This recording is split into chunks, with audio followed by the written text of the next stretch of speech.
Assalamualaikum warahmatullahi wabarakatuh. Baik, kembali lagi dengan saya, Muhammad Ridwan Arif. Saya akan menyampaikan materi lanjutan terkait dengan monitoring dan evaluasi. Tepatnya pada kesempatan kali ini, saya akan menyampaikan tentang teknik-teknik monitoring dan evaluasi.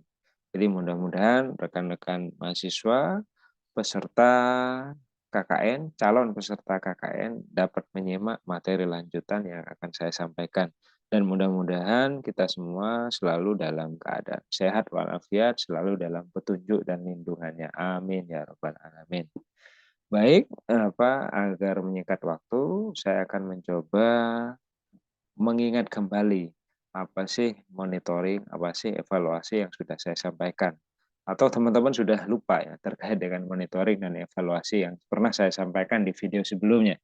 Jadi singkat saja, monitoring itu terkait dengan pengumpulan data. Jadi proses rutin untuk mengumpulkan data untuk mengukur kemajuan sebuah program. Apakah program itu sudah sesuai dengan perencanaan awal. Kemudian kalau evaluasi ini terkait dengan apakah program itu mempunyai dampak. Jadi kita menilai apakah program itu mempunyai dampak atau manfaat bagi masyarakat. Itu sekilas tentang terkait dengan monitoring dan evaluasi. Kalau Anda ingin lebih jelas, silahkan lihat video saya yang sudah saya buat di video sebelumnya. Jadi saya kira itu.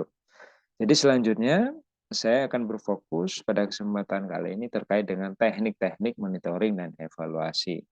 Jadi terkait dengan teknik-teknik monitoring dan evaluasi, saya akan mencoba memvisualisasikan bagaimana teknik-teknik dalam setiap kegiatan yang akan kita lakukan, teknik-teknik dalam kegiatan monitoring dan evaluasi.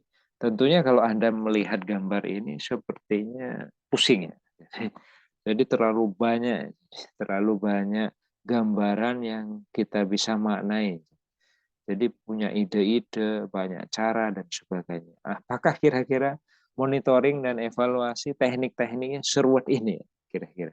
Bisa jadi Anda melihat gambar ini terlalu ruwet atau ada yang menganggap biasa-biasa saja atau menganggap itu memang rutin Anda lakukan atau seperti apa ya, terserah Anda mau menafsirkan gambar ini seperti apa.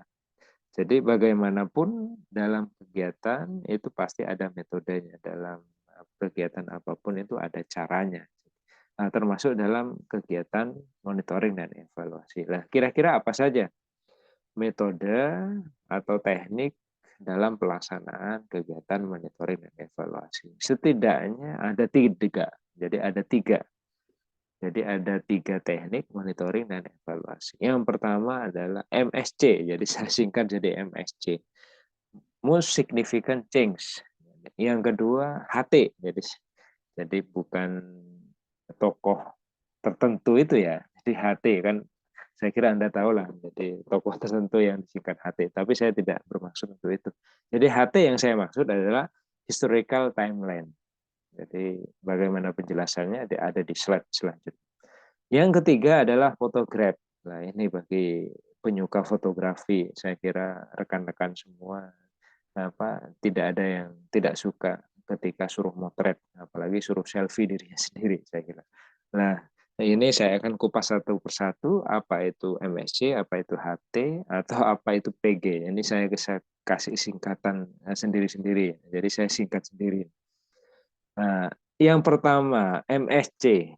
Jadi bagaimana caranya melakukan monitoring dan evaluasi menggunakan teknik ini. Jadi MSC ini kalau saya ringkas adalah bagaimana kita mengumpulkan cerita mengenai perubahan signifikan yang terjadi di masyarakat. Jadi most significant change. Jadi perubahan signifikan apa yang terjadi di masyarakat. Sehingga pada akhirnya kita juga harus menyeleksi secara sistematis. Jadi bagian-bagian terpenting dari cerita yang dihimpun oleh masyarakat atau bagian dari cerita bersama, baik cerita dari kita, dari masyarakat terutama, dari komunitas, tentang perubahan-perubahan yang sudah terjadi. Nah, caranya seperti apa? Langkahnya seperti apa ketika kita menggunakan teknik ini?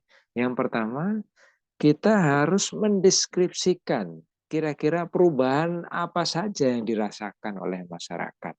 Jadi bukan yang dirasakan oleh mahasiswa saja. Jadi misalnya mahasiswa, oh sudah berubah, sudah terjadi ke arah yang lebih baik, sudah berhasil dan sebagainya. Tidak. Jadi lebih-lebih perubahan itu yang dirasakan oleh masyarakat, oleh komunitas itu sendiri.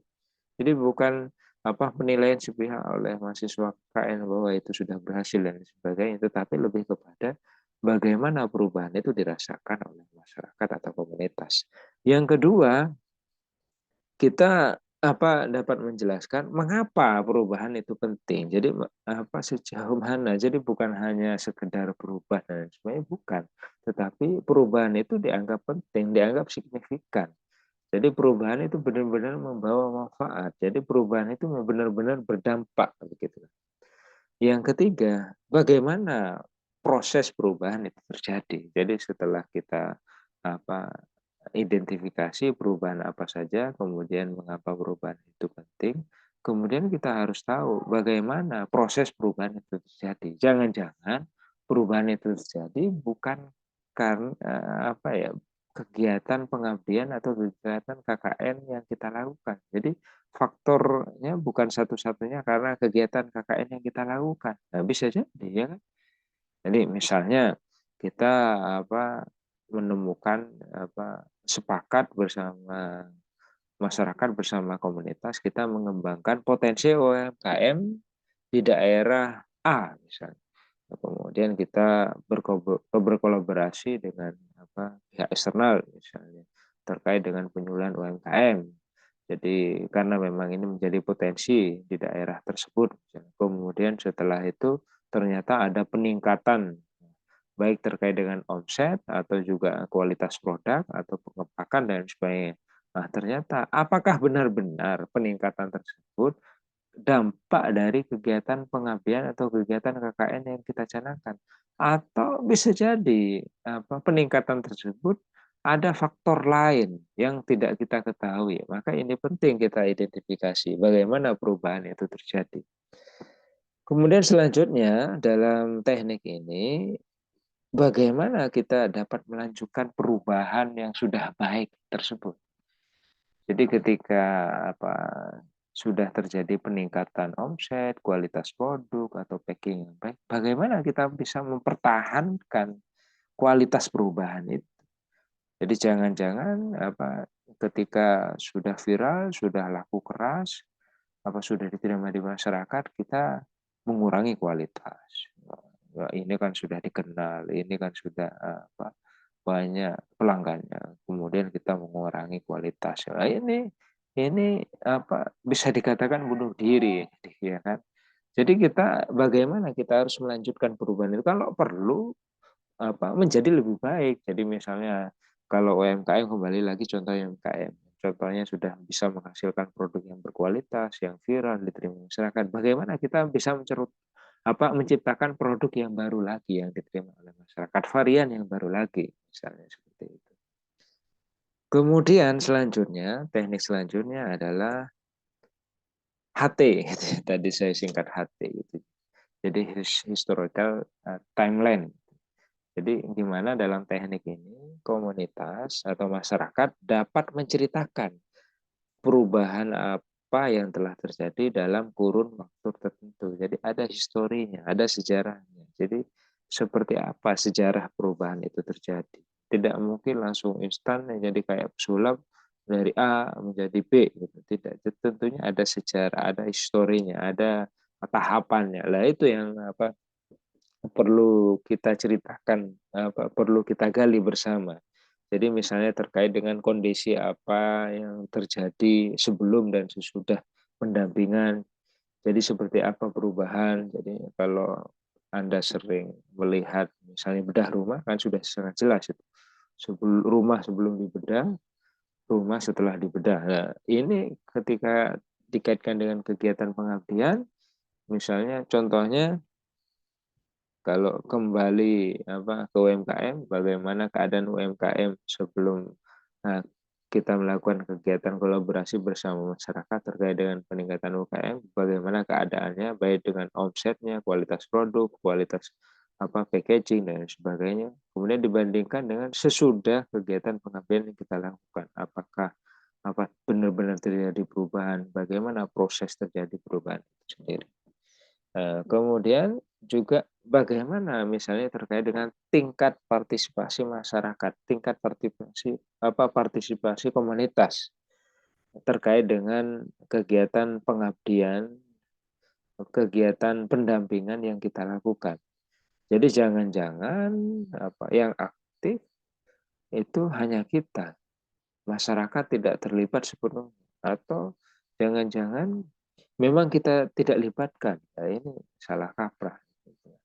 Jadi ini penting dalam kegiatan monitoring dan evaluasi kita harus memastikan bagaimana tingkat partisipasi komunitas atau masyarakat tersebut sehingga ini menjadi bahan evaluasi atau bahan perbaikan untuk kegiatan selanjutnya. Nah, dalam kegiatan historical timeline ini tujuannya untuk apa? Jadi tujuannya adalah untuk meningkatkan tingkat partisipasi komunitas yang telah terjadi bahkan sejak kegiatan itu dimulai. Jadi untuk meningkatkan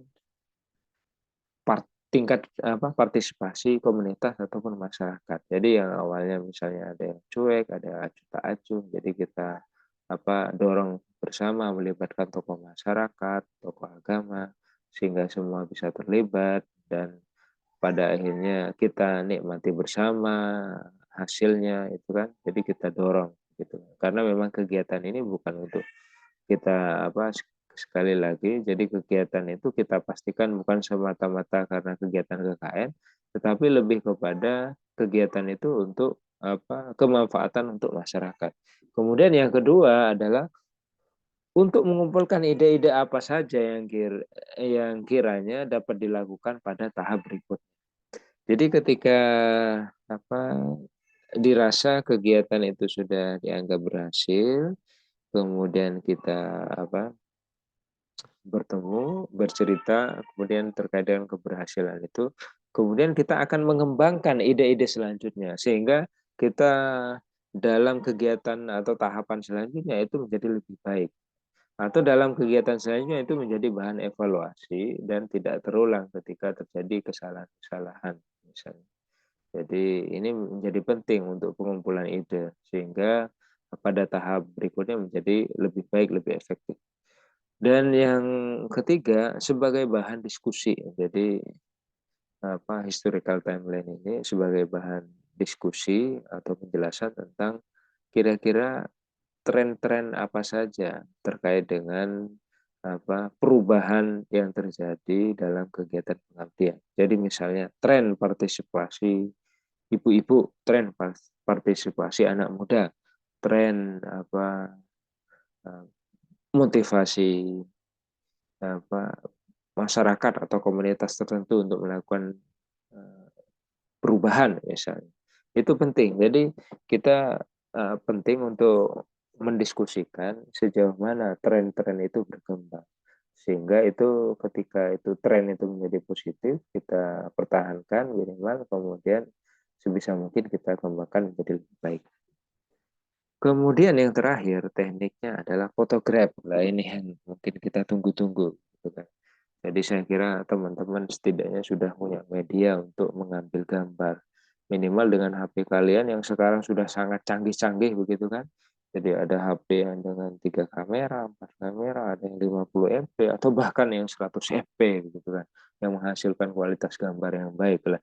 Ini dapat kita gunakan dalam kegiatan pengabdian masyarakat, ini dapat kita gunakan sebagai metode dalam kegiatan monitoring dan evaluasi. Lah kiranya untuk apa saja? Jadi fotografi ini dapat membantu untuk memberikan gambaran mengenai perubahan fisik di lingkungan komunitas masyarakat. Jadi bagaimana misalnya ketika di masyarakat yang pada awalnya buang sampah sembarangan, kemudian kita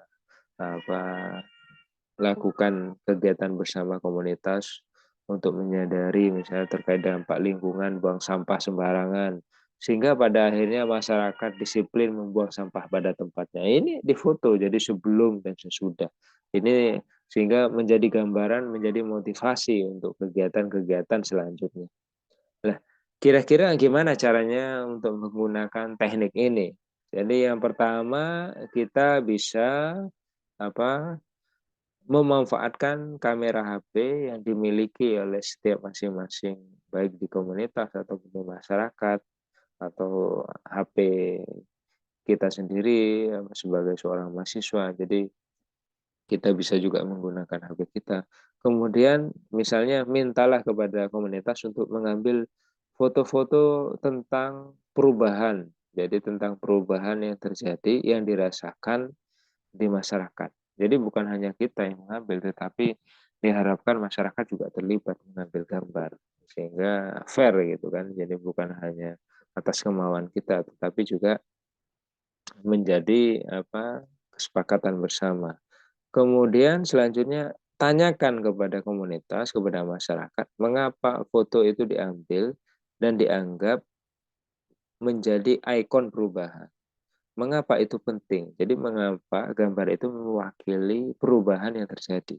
Ini kita diskusikan. Gambar memang tidak akan bicara secara langsung, tapi gambar itu akan bisa menjelaskan segala yang terjadi di sekitar lingkungan kita. Jadi gambar dapat menjelaskan, menceritakan apa kepada siapa saja. Misalnya contohnya ya di slide saya ini mungkin Anda tidak pernah melihat secara langsung. Jadi kantor pos yang sudah ada sejak sekian puluh tahun yang lalu. Mungkin Anda kalau tidak melihat foto ini, Anda tidak tahu kantor pos pada zaman dulu itu seperti apa, bangunnya seperti apa, apakah ini sudah dibangun sejak zaman Belanda atau Jepang dan sebagainya. Mungkin kita tidak tahu. Nah, tetapi dengan adanya gambar ini kemudian bisa jadi kita tambah penasaran, mencari berbagai referensi kira-kira seperti apa penjelasan terkait dengan gambar ini sehingga gambar ini bisa menceritakan segalanya. Kemudian yang terakhir, ini yang paling penting juga karena ini menyangkut masalah etik. Jadi ketika kita mengambil gambar itu penting atas persetujuan komunitas, atas persetujuan masyarakat.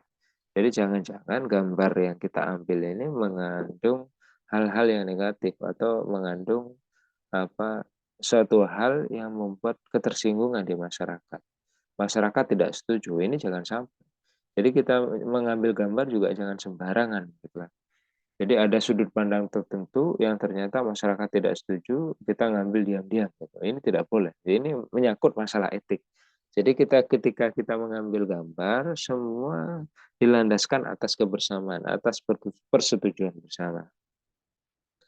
Jadi saya kira itu terkait dengan teknik-teknik dalam monitoring dan evaluasi. Tetapi sebelum saya tutup, seperti biasa, setiap sesi presentasi yang saya sampaikan, saya selalu menampilkan sebuah quote, sebuah kata bijak. Nah, ini kata bijak yang ingin saya sampaikan dalam presentasi kali ini, yaitu kebahagiaan bukanlah tujuan. Ini adalah metode hidup. Jadi kebahagiaan itu bukan hanya sekedar tujuan yang ingin dicapai, tetapi kebahagiaan itu adalah cara hidup kita sendiri. Nah, sama kalau kita hubungkan dengan kegiatan pengabdian. Nah, KKN, kegiatan KKN itu bukan hanya sekedar tujuan, tetapi kegiatan KKN itu saya harapkan menjadi metode atau cara kita untuk mengabdi kepada masyarakat. Kapan lagi kita akan melakukan pengabdian masyarakat kalau kita tidak lakukan sejak sekarang gitu. Kapan lagi kita akan terjun ke masyarakat kalau tidak sejak sekarang gitu. Jadi ini saya mengambil mudah-mudahan menjadi motivasi untuk kita semua. Jadi saya kira cukup, mudah-mudahan bermanfaat. Mohon maaf sekali lagi kalau ada kekhilafan, kesalahan data, kesalahan materi ataupun referensi, mudah-mudahan dimanfaatkan. Ketika memang itu ada kebenaran itu semata-mata karena Allah Taala. Ketika ada kesalahan, itu semata-mata karena kehilafan saya. Jadi saya kira cukup. Kemungkinan nanti akan ada video-video selanjutnya yang akan bermanfaat, baik video dari saya ataupun rekan-rekan saya yang lain. Jadi simak terus di channel YouTube LP2M Winhas Jember, dan jangan lupa subscribe ya. Jadi biar Anda juga ikut klik loncengnya sehingga ada notifikasi ketika ada video terbaru. Jadi sekali lagi terima kasih dan mohon maaf sebelumnya, dan saya akhiri. Assalamualaikum warahmatullahi wabarakatuh.